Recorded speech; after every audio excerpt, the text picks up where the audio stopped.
Hi, everyone. My name is Ashmi Pancholi. I come to you with over a decade of experience as a revenue operations executive across a variety of different companies like GE, Amazon, Affirm.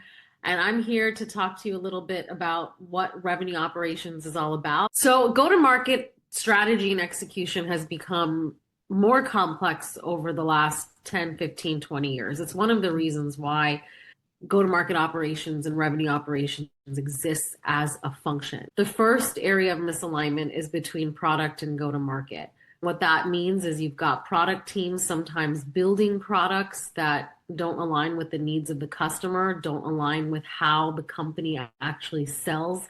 So it's really critical that they've got shared incentives, that product is in tune with customer feedback, they understand the go-to-market motion, how we sell.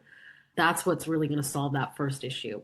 The second issue that I often see, and this is where revenue leakage often occurs across this bow tie, it's in the handoff between revenue teams. And one of those handoffs is between marketing and sales. So if there's not alignment between those two teams, if you're generating leads for personas or for businesses that don't have a high intent to buy, that don't fit your ICP, your sales team is not going to pick those up. And the third key area of misalignment is between sales and customer success, or your post-sales and implementation team, that team that's responsible for managing your customer and growing your customer and retaining your customer at the end of this bow tie. It's another point where we see a lot of revenue leakage. And this happens when sales teams are typically quoted quarterly and they're working really hard to hit their numbers.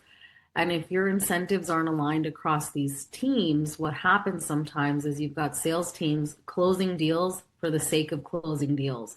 And what happens on the back end is now your customer success team or your implementation teams are left with a deal that wasn't spec'd properly, discovery wasn't maybe done correctly. And so there's delays in implementation, which means there's delays in revenue recognition. And then the fourth one is really prevalent across the entire go-to-market life cycle. And this is where there's often friction between finance and revenue teams. And it's because finance, they're managing the cost side of the go-to-market P&L, and they're also managing the growth side. And the reality is this friction occurs because finance is a few steps removed from the intricacies of the go-to-market execution engine. And so their analysis is tops down.